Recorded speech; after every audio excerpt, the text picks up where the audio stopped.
What is going on, everyone? It's Justin here, and today Apple announced another product, and that is an update to the MacBook Pro 13-inch, the 2020 model. So a couple weeks ago, Apple did announce the updates to the MacBook and the iPad, which we did do a video on from like a student's perspective. And the MacBook Air actually saw a pretty good upgrade for 2020, including quad-core options, and in general, just making it a more capable computer at its size.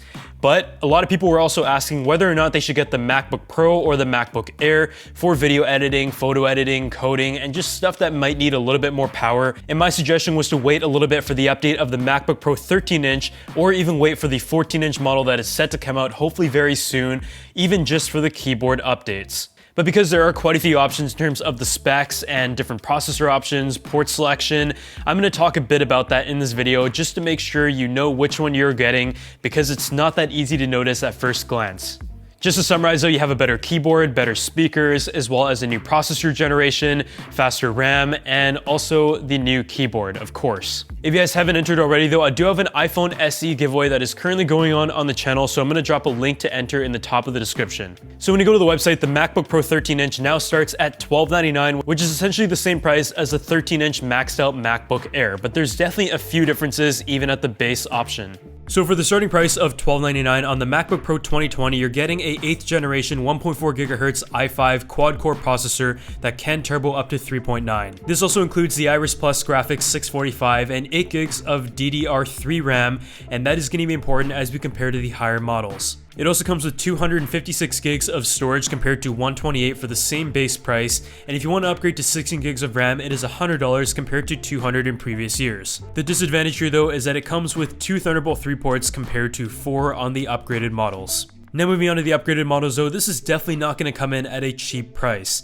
It is at $1799, and with this comes with a 10th generation Intel Core i5 quad-core processor compared to 8th generation. Although the improvement in CPU is not going to be anything extreme, there is an improvement in graphics by up to 80% with the Intel Iris Plus. One of the benefits that the 10th generation quad-core processor brings is the compatibility with LPDDR4X speed RAM. This RAM is 3733 MHz compared to 2133 on the lower models, and it comes with 16 gigs standard. You do also have the option to upgrade up to 32 gigs for the first time. This model also comes with 512 gigs of storage with the option to upgrade up to 4 terabytes, and the speed is around 3 gigabytes per second. You also do get 4 Thunderbolt 3 ports compared to 2, and I feel like if you're planning to upgrade a couple things on the base $1299 model, including like the storage or the RAM, then you might as well just spend the money and get the upgraded model because it is simply a better value.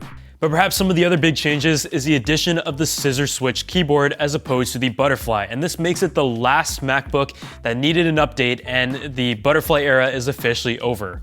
I've had a great experience with nothing to complain about with the new generation of keyboards, both on the MacBook 16-inch as well as the Air and also the Apple Magic Keyboard. All the reliability issues and the recall program that happened in the past is going to be a thing of the past, and I'm confident that the new generation has sorted all those problems out. The other improvement is in the speakers. It is a stereo setup with high dynamic range and also a triple mic setup. And in terms of quality, I think you can expect it to be a little bit better than the MacBook Air due to the added size, but it isn't going to be as good as what you find on the MacBook 16-inch.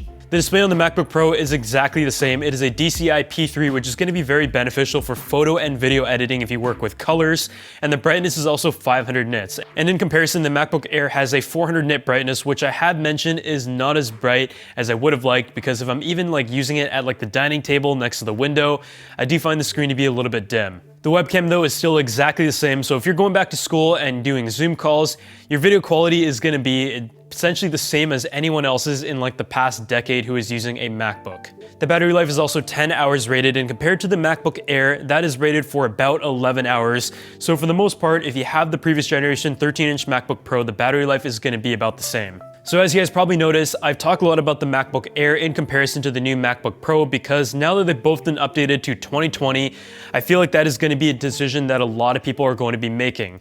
And in my opinion, I feel like if you're going to be going for the MacBook Air, you have to know that you're not going to be doing much photo editing or any video editing, because it is just not made for that. Even if you spend $1,300 and get the i7 and upgraded RAM and everything, at the end of the day, the graphics are a little bit limited.